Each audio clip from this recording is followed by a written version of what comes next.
26 మే 2025 రోజు వరకు మాత్రమే 1010 కేసులు ఉన్నాయి. సో 1010 కేసుల్లో ఈ రోజు వరకు మళ్ళీ అదనంగా సుమారుగా ఒక 20-30 కేసులు పెరిగే ఉంటాయి. ఎందుకంటే ఆంధ్రప్రదేశ్లోనే 3 కేసులు అధికంగా నమోదయ్యాయంటే ఈ సంఖ్య ఇంకా పెరుగుతోంది. సో ఒక డెత్ రేట్ చూద్దాం. ఇక్కడ డెత్ రేట్ చూడండి. మహారాష్ట్రలో 3 మరణించారు. దాంట్లో ఒక 21 ఏళ్ల యువకుడు కూడా ఉన్నాడు. 21 ఏళ్ల యువకుడు మహారాష్ట్రలో మరణించినట్టు తెలుస్తోంది. ఇక కేరళ 2 డెత్ కేసెస్ ఉన్నాయి.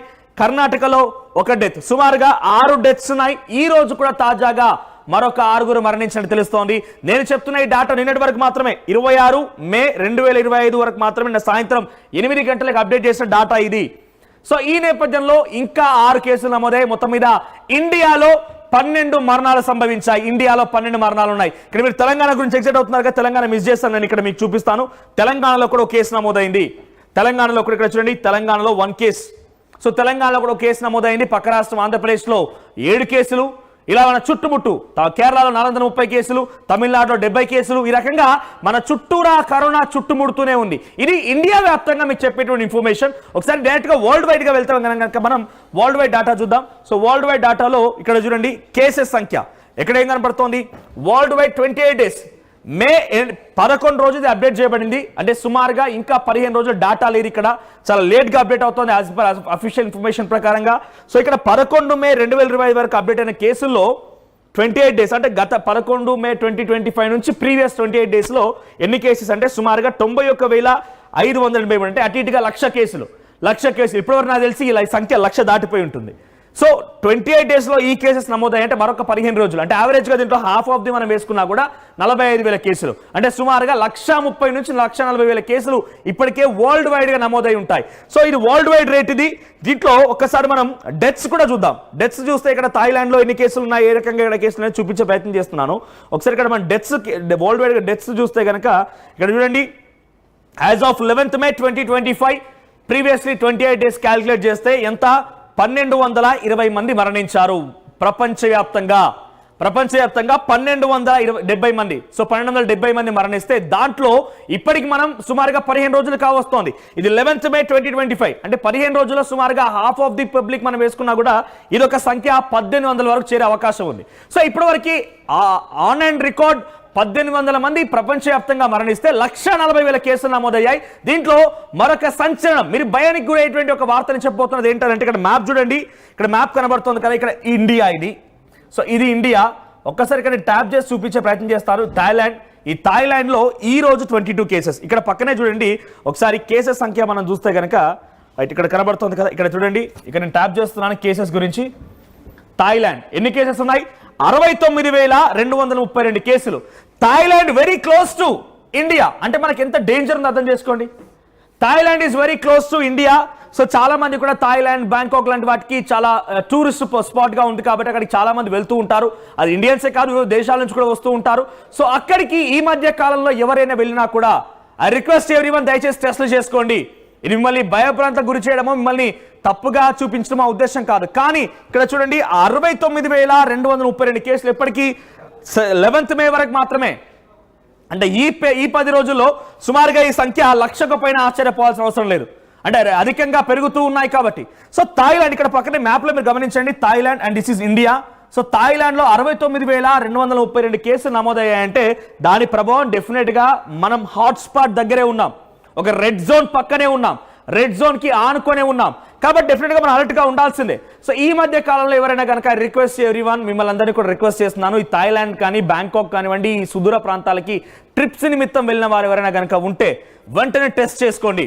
Yes right. మరొక బ్రేకింగ్ అంతో మా పీసీఆర్ నాకు చెప్తున్న ప్రకారంగా థాయిలాండ్ కి ఇటీవల సంబంధించిన మాకు నియరెస్ట్ పర్సన్ ఒకరు, అంటే నియరెస్ట్ ఇన్ సెన్స్ మా ఆఫీస్ ఏం కాదు, మీరు ఆశ్చర్యపోకండి. బట్ మాకు తెలిసిన ఒక వ్యక్తి ఇప్పటికే థాయిలాండ్ తన ఫ్యామిలీతో పాటుగా ట్రిప్కి వెళ్ళి వచ్చాడంట. సుమారుగా 4 రోజుల క్రితం నుంచి ఆయన తీవ్రమైనటువంటి జ్వరంతో బాధపడుతున్నాడు. సో అలాంటి వ్యక్తులు ఎవరైనా కనుక ఉంటే డెఫినెట్ గా మీరు ప్రికాషన్ తీసుకోండి, టెస్టులు చేయించుకోండి. సో ఎగ్జాక్ట్గా ఇది కోవిడ్ అని చెప్పలేను, మీరు టూరిస్ట్ స్పాట్కి వెళ్ళారు కాబట్టి కొంత అక్కడ వెదర్ చేంజ్, ఆ కండిషన్స్ కూడా ఉండే అవకాశం ఉంది. కానీ ఇక్కడ కేసెస్ అధికంగా ఉన్నాయి కాబట్టి మీరు డెఫినెట్ గా అలర్ట్ గా ఉండండి, మీరు కొంత టెస్టులు తీసుకోండి. అట్ ద సేమ్ టైం ఇంత హాట్ జోన్ లో ఉన్నాం మనం. మీరు గమనించండి, ఇటు మనం తెలంగాణ, ఆంధ్రప్రదేశ్ చూసుకున్నా కూడా కేరళలో ఎటువంటి సిచ్యువేషన్ చూసారు కదా. సో కేరళ విషయానికి వస్తే 430 కేసులు, very near by to Telangana and Andhra Pradesh. ఆ తర్వాత తమిళనాడు చూద్దాం. సో తమిళనాడు 69 కేసులు. సో కర్ణాటక చూద్దాం ఒకసారి. సో కర్ణాటకలో సిచ్యువేషన్ ఎలా ఉంది చూస్తే కనుక కర్ణాటకలో కూడా 47 కేసులు. అంటే చుట్టూ మన స్టేట్స్ 2 తెలుగు రాష్ట్రాల చుట్టూ కూడా హాట్స్పాట్సే ఉన్నాయి. ఎక్కడ తక్కువ కేసులు నమోదు కాలేదు. ప్రతి చోట సుమారుగా 100లకు పైగా కేసులు నమోదయ్యాయి. అంటే ఇక్కడ 2 తెలుగు రాష్ట్రాలు కూడా ఎక్స్ట్రీమ్ హాట్ జోన్ లో ఉన్నాయి. 2 పక్కనే మన హాట్స్పాట్స్ ఉన్నాయి. అటు కేరళ, తర్వాత తమిళనాడు, కర్ణాటక, ఇవి చాలా కీలకమైన ప్రాంతాలు అక్కడ ఉన్నాయి. ఇక గోవా విషయానికి వస్తే కూడా గోవాలో ఇప్పటి వరకు అయితే కేవలం 1 కేసే నమోదైంది. సో గోవాలో పెద్దగా టెన్షన్ ఏం లేదు. కానీ మహారాష్ట్రలో కూడా టెన్షన్ ఉంది. మహారాష్ట్రలో కూడా సుమారుగా ఇక్కడ మన మహారాష్ట్ర సిచ్యువేషన్ కనుక చూస్తే అక్కడ కూడా సుమారుగా మహారాష్ట్రలో 210 కేసులు. సో అటు ఇటుగా మన తెలుగు 2 రాష్ట్రాల చుట్టూ at the same time India చుట్టూ హాట్ స్పాట్స్ ఉన్నాయి. థాయిలాండ్లో 69,000 కేసులు కేవలం మే 11 వరకు నమోదైతే ఇప్పటి వరకు అది సుమారుగా 1,00,000 చేరే అవకాశం కూడా ఉంది. సో ఇటు తెలుగు రాష్ట్రాలకు సంబంధించి కూడా మన చుట్టూ కేరళ, తమిళనాడు, ఆ తర్వాత కర్ణాటక, మహారాష్ట్ర, గోవా ఈ ప్రాంతాలు మొత్తం కూడా, ఆంధ్రప్రదేశ్ లాంటి రాష్ట్రాల్లో కూడా 7 కేసులు నమోదయ్యాయి. చుట్టూ హాట్ స్పాట్సే ఉన్నాయి. సో దయచేసి ఐ రిక్వెస్ట్ ఎవ్రీవన్, ప్లీజ్ దయచేసి మాస్క్ ధరించండి. ఇకనైనా కూడా మనం గతంలో ఉన్నటువంటి ఆ అనుభవాలని దృష్టిలో ఉంచుకొని తగు జాగ్రత్తలు ఇప్పటి నుంచి తీసుకోకపోతే కనుక డెఫినెట్గా ఇబ్బంది పడతాం. లాక్డౌన్ లాంటిది మళ్ళీ రాకుండా ఉండాలి. మన తోటి స్నేహితులు కానివ్వండి, మన కుటుంబీకులు కానివ్వండి, మన ఇంటి పక్కన చుట్టుపక్కల ఎవరైనా కూడా చాలా సేఫ్గా ఉండాలి. ఎటువంటి అనారోగ్య బారిన పడకుండా ఉండాలంటే కనుక మీరు తగు జాగ్రత్తలు తీసుకోవాల్సిందే. మాస్క్ ధరించండి, శానిటైజ్ చేసుకోండి. బయటికి వెళ్ళి వచ్చిన తర్వాత హైజీన్, అంటే మిమ్మల్ని మీరు ఫ్రెష్ అయిన తర్వాతనే డెఫినెట్గా మీరు తగు జాగ్రత్తలు తీసుకొని చిన్నపిల్లల్ని లేదా ముసలి వాళ్ళని కలవాల్సి ఉంటుంది. లేదంటే వాళ్ళు, ఎందుకంటే అక్కడ నేను చెప్తున్నానంటే కోమార్బిడ్స్ అని అంటే ఇక్కడ కేవలం వాళ్ళంతా కూడా ఆల్రెడీ ఇమ్యూన్ డిఫిషియన్సీలో ఉండుంటారు. సో కొంత అనారోగ్య బారిన పడిపోయి ఏదో ఒక వ్యాధితో బాధపడుతున్న వాళ్ళే. సో అటువంటి వాళ్ళ దగ్గర మీరు ఈ రకంగా కోవిడ్ మీకు ఆల్రెడీ సోకి మీకు ఆ లక్షణాలు ఉండిపోయినా మీకు తగ్గే అవకాశం ఉంటే ఉండొచ్చు. కానీ అటువంటి వారు కనుక సోకితే డెఫినెట్గా కొంత ప్రమాదం ఎక్కువగా ఉంటుంది. కాబట్టి వారి నుంచి కొంచెం దూరంగా ఉండండి. సో ఇప్పటివరకు నేను చెప్పిన డేటా మొత్తం కూడా టెస్ట్ చేసుకున్న వాళ్ళ సంఖ్యనే. ఈ డేటా అంతా కూడా టెస్టులు చేసుకున్న వాళ్ళ సంఖ్య మాత్రమే. టెస్టులు చేసుకున్న వాళ్ళ సంఖ్య మాత్రమే ఈ రకంగా ఉంటే, టెస్టులు చేసుకోకుండా జ్వరాన బారిన పడిపోయి హెడ్ఏక్స్తో, కోల్డ్తో రకరకాల ఇబ్బందులు పడుతున్నటువంటి టెస్టులు చేసుకోకుండా ఇంకా ఉండిపోయిన వారి సంఖ్య ఇంకా ఎక్కువగానే ఉంది. వారంతా కూడా స్వీయ నియంత్రణలో ఉండి వారంతా వారు కాపాడుకునే ప్రయత్నం మీద చేస్తూ ఉంటారు. వారంతా ఎక్కువ బయటికి ఎక్స్పోజ్ అయిపోయి నాకు కోవిడ్ వచ్చిందనేటువంటి విషయాన్ని ప్రజలకు తెలిస్తే నన్ను ఎలా చూస్తారని ఒక బాధతో వారంతా ఇంట్లోనే మగ్గిపోయి ఉంటుంటారు. కానీ డెఫినెట్గా దయచేసి మీకు అటువంటి సిమ్టమ్స్ ఉంటే పర్లేదు. Covid it's a pandemic. ఒకరికి వస్తుంది, ఒకరికి రాదనేది ఏం లేదు. గతంలో మనం మొదటి సందర్భంలో ఎక్స్పీరియన్స్ లేదు కాబట్టి అది కేవలం కొంత రోగనిరోధక శక్తి తక్కువగా ఉన్న వాళ్ళకే వస్తుంది, ఈ వ్యాధులు ఉన్న వాళ్ళకే వస్తుందని చెప్పి రకరకాలుగా స్పెక్యులేషన్స్ వచ్చాయి. కానీ ఇది పాండమిక్. దృఢంగా ఉన్న వస్తుంది, ముసలి వాళ్ళకు వస్తుంది, చిన్నపిల్లలకు వస్తుంది, పెద్దవాళ్ళకు వస్తుంది, ప్రతి ఒక్కరు వస్తుంది. మీరు అవమానపడిపోయి ఏదో నాకు వచ్చిందనగానే భయపడాల్సిన అవసరం లేదు. వెంటనే మీరు టెస్ట్ చేసుకోండి. పాజిటివ్ రాగానే దాన్ని ఎలా ఓవర్కమ్ చేయాలనేది డైట్ ప్రికాషన్స్ కానివ్వండి, మెడిసిన్స్ కానివ్వండి, సంబంధిత డాక్టర్ నుంచి ఎప్పటికప్పుడు సలహా సూచనలు తీసుకోవాల్సిన అవసరం అయితే ఉంటుంది. సో గతంలో మాదిరిగానే సేమ్ సిమ్టమ్స్, మైల్డ్ ఫీవర్తో స్టార్ట్ అయిపోయి హెడ్ఏక్, కోల్డ్, ఆ తర్వాత టేస్ట్ పోవడం, రెస్పిరేటరీ సిస్టమ్ దెబ్బతినడం అన్నీ కూడా జరుగుతూ ఉంటాయి.